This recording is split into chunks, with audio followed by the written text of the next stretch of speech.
Most bodies have a digestive system that curls in one way, right? But there are examples of opposite body systems, just like mosh pits. It's like 90 or maybe 98% of mosh pits curl in a certain direction. Never mind the auto suggestion of the lead singer. But most bodies curl in a certain way, but not all. Also, there are some males whose testicles don't drop, and so they form like a mock vagina.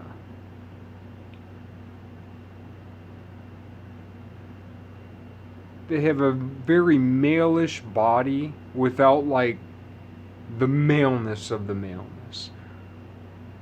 So it's like they're not a hermaphrodite. They're not a male. They're not a female. So there's male, there's female, there's naturally born hermaphrodites, and there are people who look like women who are really men who never, as infants or as fetuses, drop their testicles. So all this time I've been concerned about male female hermaphrodite when there's male female hermaphrodite and males who never drop their testicles and more or less look like females with small boobs and no womb. Which goes into the whole thing of like social justice and gender studies and all that. But then that brings me back to like the whole idea of the truth. Like, if you have surgery and take pharmaceutical drugs as a transgender without understanding down to the molecule, those pharmaceutical drugs, like, you do have a certain right, and I am not denying your right, not at all. But it is not the same right that the quote unquote naturally born hermaphrodites and quote unquote naturally born no names. There's no name. There's no name ascribed. Well, I shouldn't say that because I looked it up in an old encyclopedia. It was like from the I used to have a set of encyclopedias from the 40s. I think my folks got them at a yard sale. From the 40s. Creeping up on 100 years ago.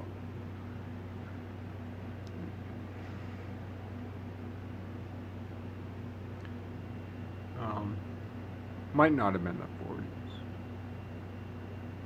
Pretty close, but somewhere between 50 and 100 years ago.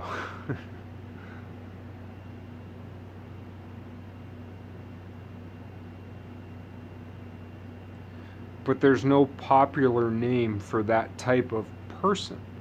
And whatever that nameless, no name, anonymous type of person is, and a hermaphrodite, which in some sense have a deep connection as types of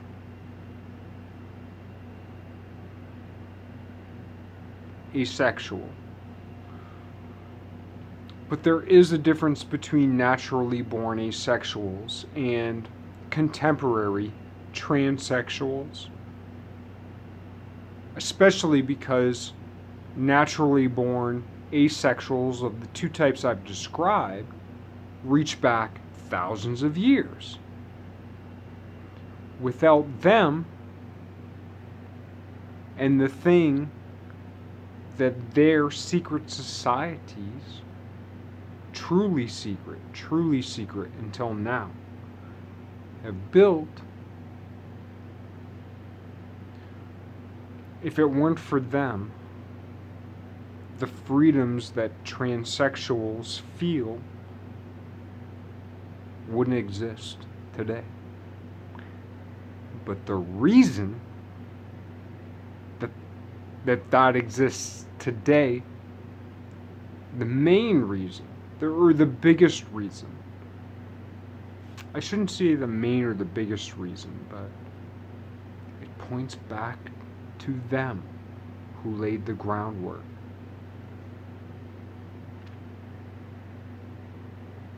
Please be reasonable enough to see the distinction. Because it's important and it's historical. It's high story call.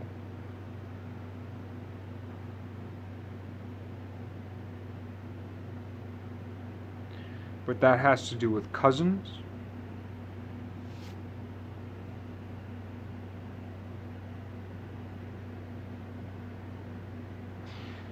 And it has to do, I can't remember exactly where I was getting to when I wrote this. So it's August now, and it was April when I wrote this. So August, July, June, April. So 3 to 4 months ago.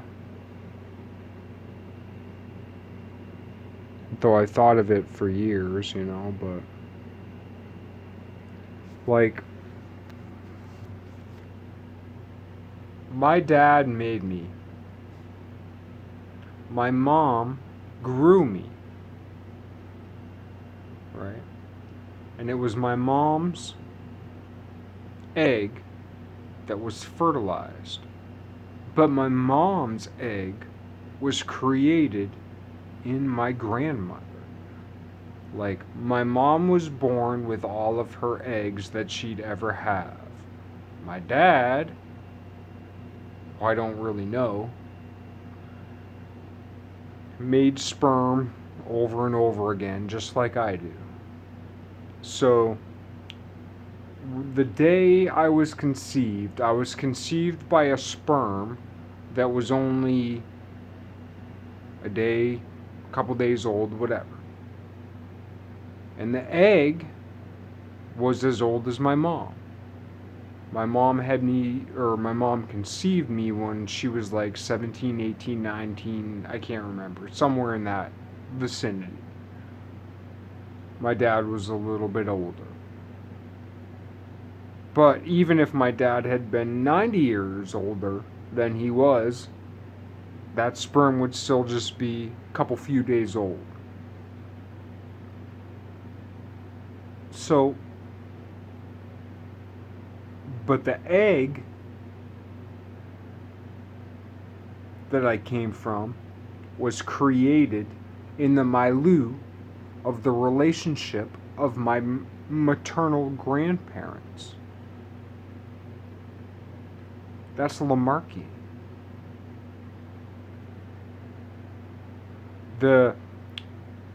If we collapse phenotypic plasticity and epigenetics down to the conception or inception level,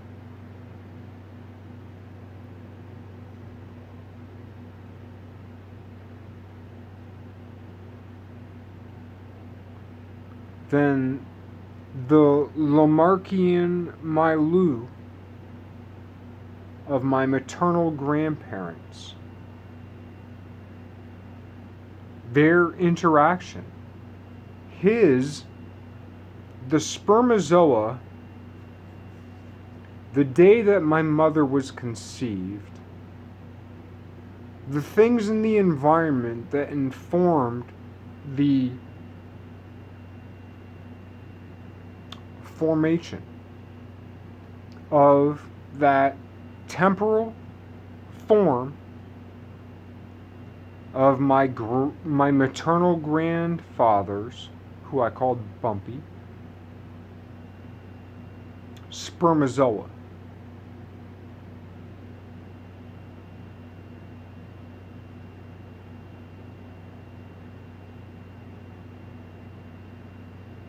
And it goes back and back and back and back and back, so it's hard to talk about this.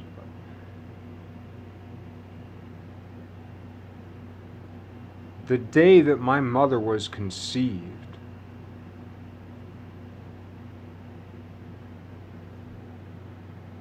informed who I am. The eggs that she grew in her fetus, in my grandmother, were informed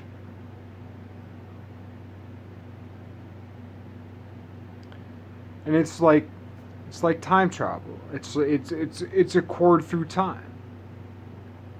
My father had experiences in the world that informed the way in which he produced his sperm. And to think of it any other way is ridiculous.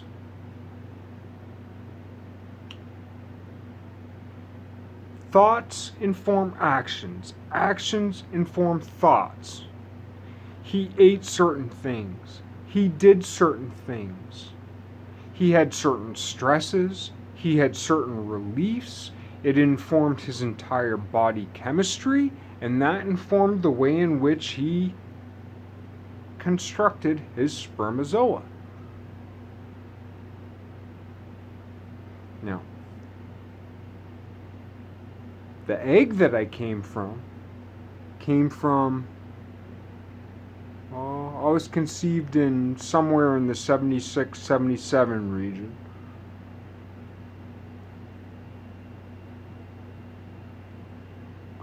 The egg that produced me was created somewhere between 17 and 19 years before that.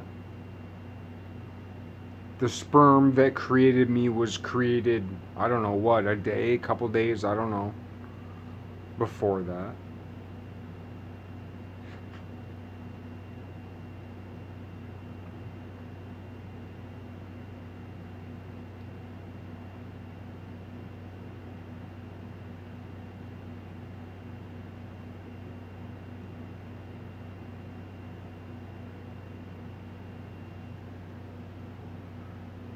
But however you look at it, let's just call it 20 years. Shy of 20 years, an immediate or a more immediate masculine principle reaches across time to a feminine principle.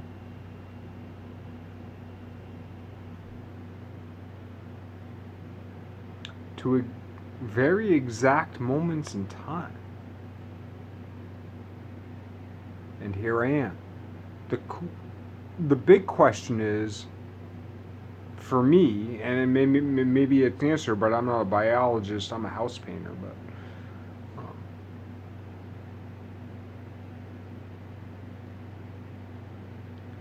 if ovaries are all, if a woman is born with all her ovaries, what determines which ovary is expunged at what time?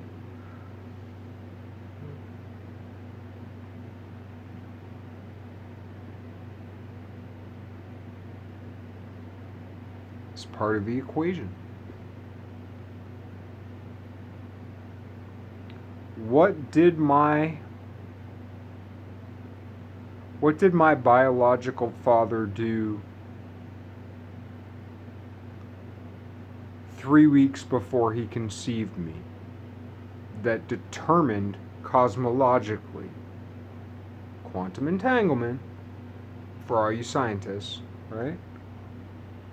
Never mind random processes, look to Pascal, who's the father of randomity, mathematically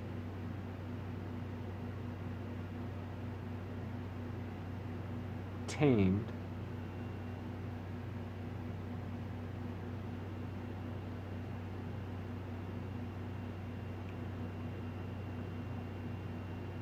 what did he do 3 weeks before that teleologically, tachyonically informed in the past both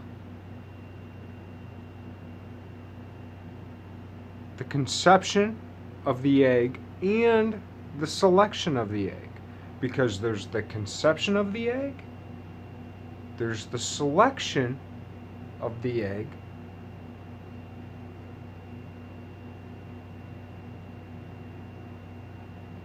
and the insemination of the egg. What informs rationally those three steps? Cousins.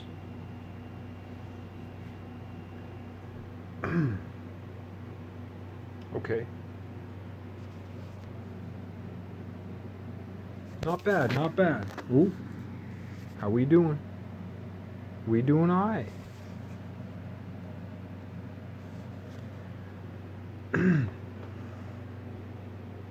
15 minutes, 16 minutes. I accidentally pressed stop on that last video. I hope I can get them all in.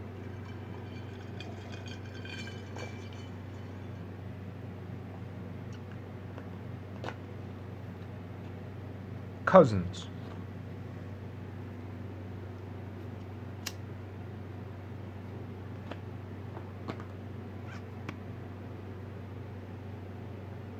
You're allowed, I guess, to marry your second cousin. The age of consent is, what, 16, 17? Depends on your state, right? Some states, fucking 13, 12, whatever.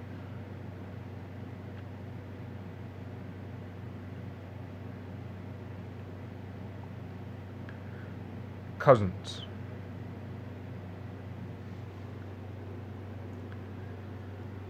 Evolution, eugenics.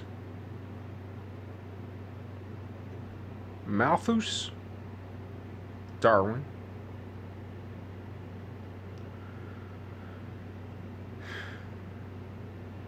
Serengeti effect. But we have to push these things all the way back, all the way forward. We gotta find where everything meets. Because there's all these lines of ration that slice through everything. But if we don't get where it all meets, we're wrong. And if we correspond, if we correlate a limited data set, we can come up with incorrect conclusions. But we don't only have to explore data sets quote unquote scientifically or quote unquote mathematically.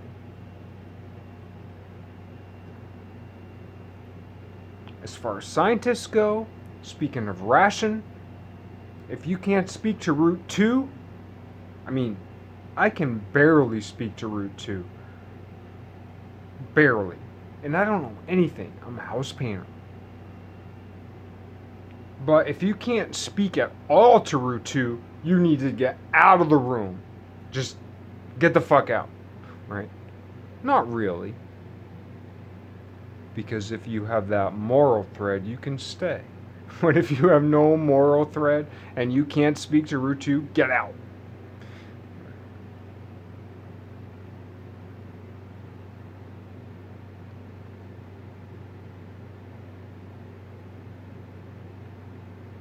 And what I mean by get out is don't call yourself a scientist, that's all. I don't call myself a scientist. But if you can't speak to root 2 at all, you can't speak to reason. If you can't speak to phi or Eisenstein omega at all,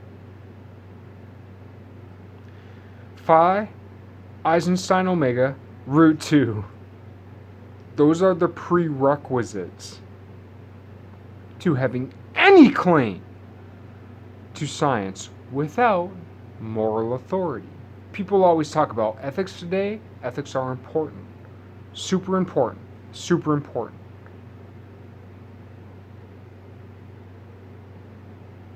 But it leaves morality to the side. When we speak of ethics and we leave out morality, that's speaking to reason and leaving out the mythos And there ain't one motherfucker in the world who claims to be rational or a reasonable scientist, or a scientist who holds the torch of reason, who doesn't appreciate a story. There's no one in the media, there's no one on the interweb, on the YouTube, there's no one. Nobody exists who doesn't appeal to a story. If you appeal to a story, you appeal to the mythos. If you appeal to the mythos, you appeal to morality, not just ethics. They're both important. But don't push morality to the side in favor of ethics. Do not do that. And who is the father of morality? A lot of people might say Jesus. I'm saying Aesop. Jesus always spoke in parables. And those 3 wise men came from the east.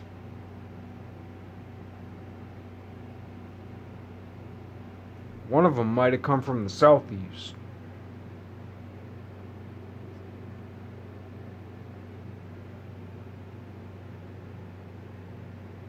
Don't abandon morality.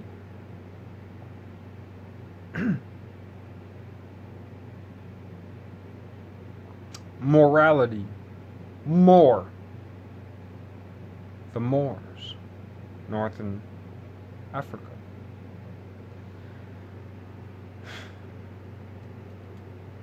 Africa's a big continent.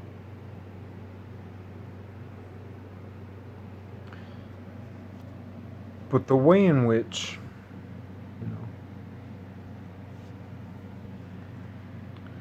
so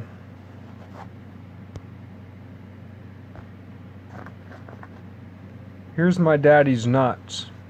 I don't know which one I came out of.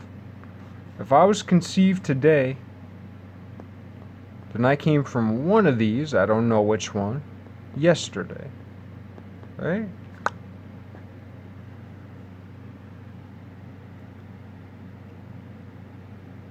Meanwhile, if this represents the womb of my grandmother, and these are her ovaries, which ovary did I come from?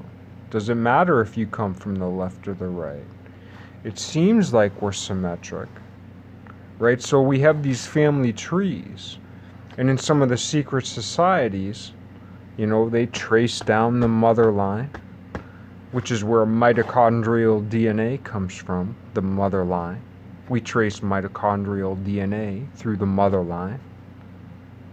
So it would be through here. But being as though in these family trees, we give equal weight to the left and the right ovary. We give equal weight to the left and the right testicle, yet we're only seemingly symmetric because we're mostly symmetric skeletally. We're a little bit symmetric cardiovascularly, but not really. We make a spiral pole up with our cardiovascular system. And we make a plane, much like Uranus, not like Saturn, but like Uranus, with our digestive system.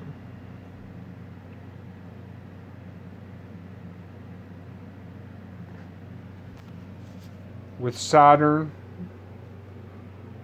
we make a hip, because we think of the upper and the lower body like this, except for that, our hands reach down below our hip.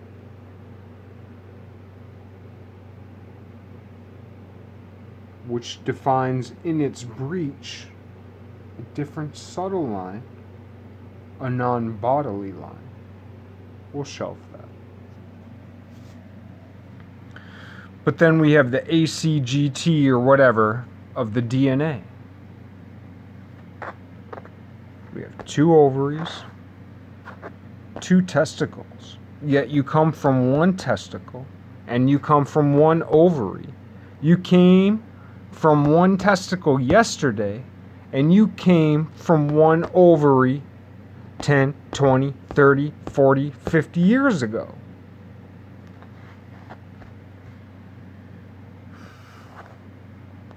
ACGT, ACGT, ABBA.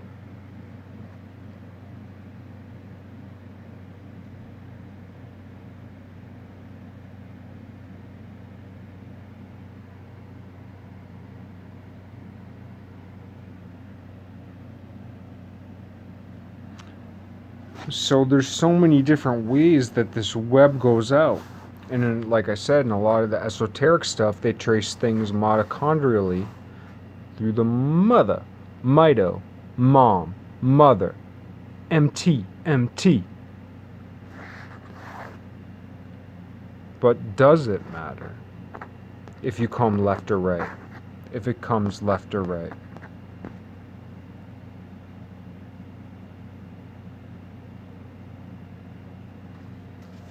The whole left brain, right brain. So now you're not just ACGT, whatever, blah, blah, blah. What if you come from the right side of your grandmother's or the left side? Or of your mother's, right? Like, and how do you trace that back? It's such a... It's a complicated mathematical problem, but it's not necessarily like a complex problem because it doesn't incorporate the square root of -1 the way we might think of it over the last couple hundred years.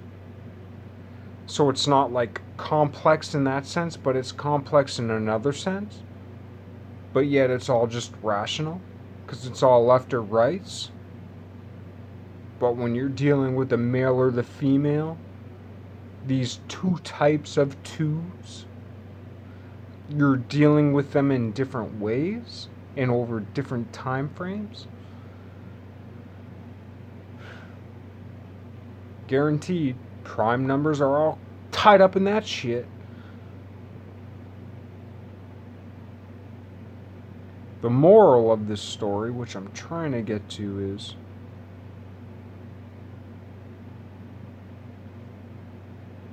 so I've talked about reproduction.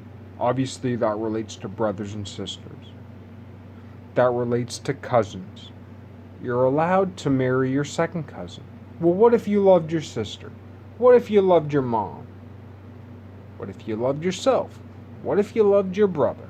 I mean, whatever. But how far back do you go? Right? And then if we're talking about the entire evolutionary spectrum,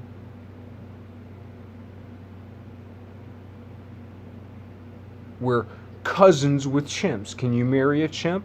I mean, people have married dogs in, I can't remember what country, but I've seen it on the interweb, where people have married pets or whatever.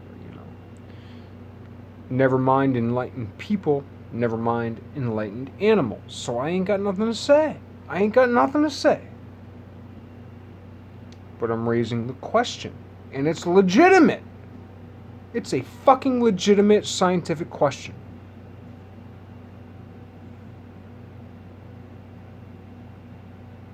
What else is legitimate?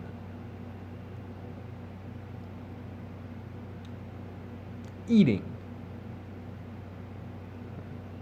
Chimps are our cousins. You're not allowed to marry your brother or your sister, but you're, in some states in the United States, allowed to marry your second cousin. My understanding, in Vermont, you're allowed to hump your dog if it's consensual, which is your cousin, right? In pretty much every state, you can kill certain types of animals and not other types of animals.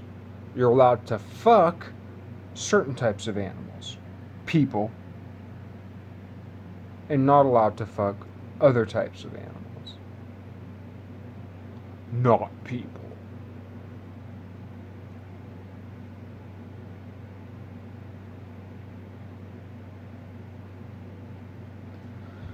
And then it becomes such a difficult equation if we think, well, everyone's our cousin. We're related to everyone. Who can we fuck? Who can we eat? You know?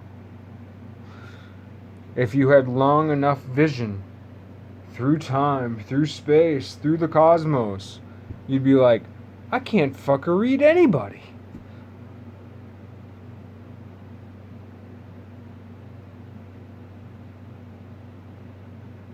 That's not just reductio ad absurdum. That's kind of reduction to reason. In so much as a clear answer is to do the least harm. I know that doctors don't take the oath of what's his name?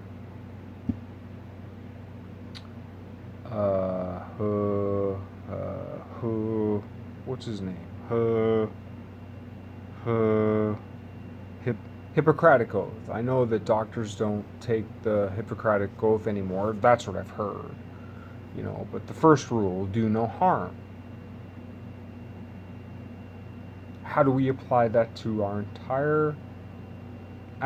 entire cosmological existence? Our universal. I keep using cosmological versus universal for a reason. If you don't know the difference between cosmological and universal, you have no claim to contemporary scientific reason. Sorry. I certainly don't. I know I don't. But I know enough to know that. Right? But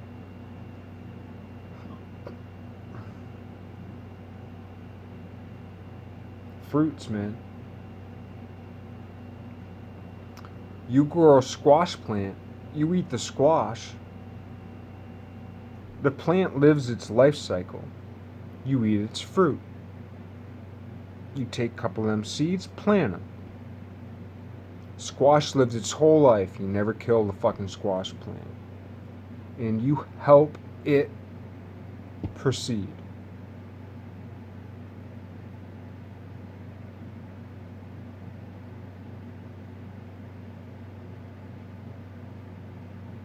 That's as humane as it gets.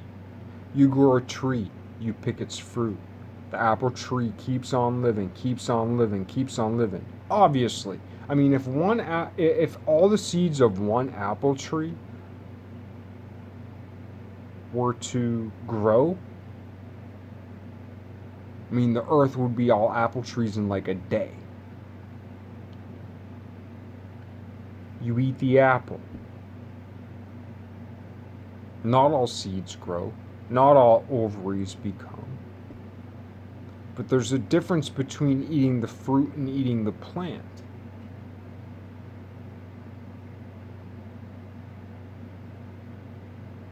The veal is the plant. Man. Like, you know, before I said it's all free will and you can't legislate shit, but, yeah. The illegalization of veal needs to happen now. I'm guessing it's going to happen somewhere between now and 2045, and maybe that is the liberation of the cows that is prophesized for 2045, is when veal is become made illegal, thank God. Also, whatever that, there's that, like, goose liver, that fattened goose liver where they force feed geese. That and veal needs to become, I mean, all mediating really needs to become.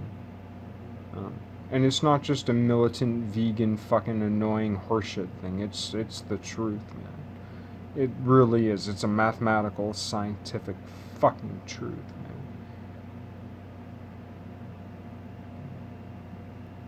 But, yeah, what's that called? That fatty goose liver. Yeah, it has a certain name, which makes it more acceptable. Instead of calling it force-fed, fist down your fucking throat, fucking grain, fat-ass motherfucking bird, fucking liver. Killer fucking shit. That wouldn't look so great on a menu.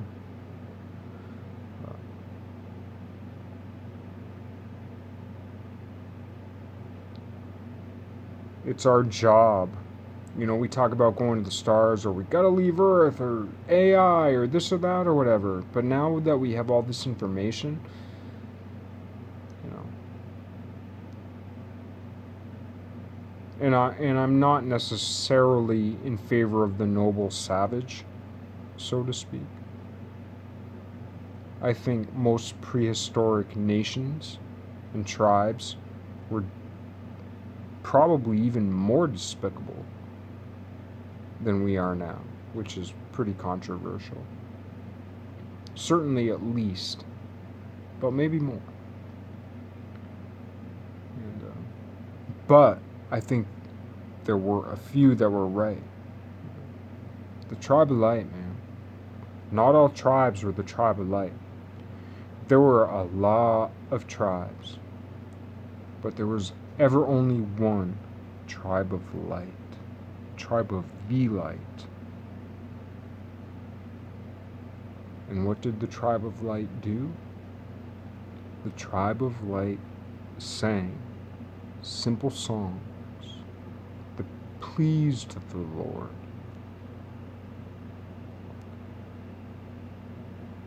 If that's not your vernacular.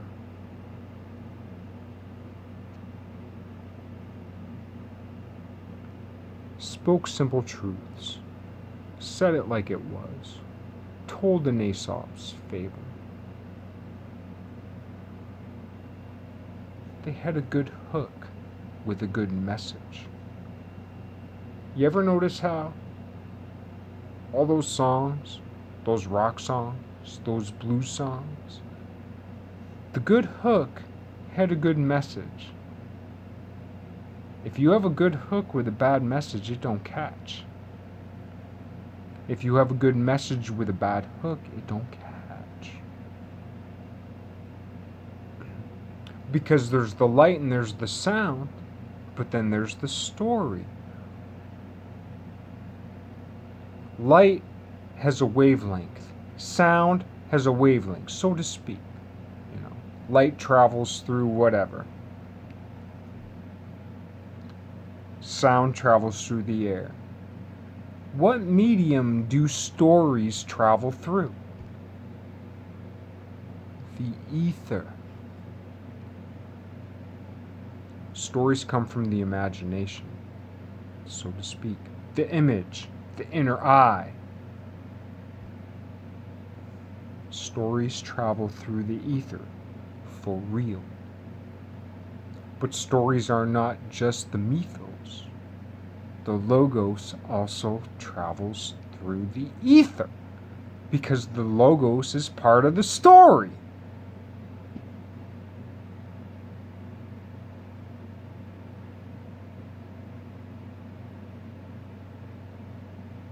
Genealogy. Acknowledging the egg from whence I came was created while in my grandmother's womb inside my unborn mother.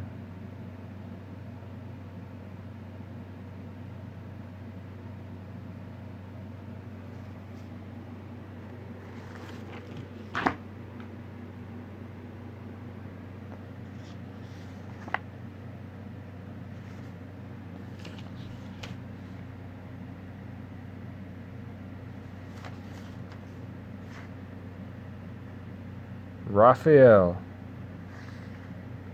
cherub,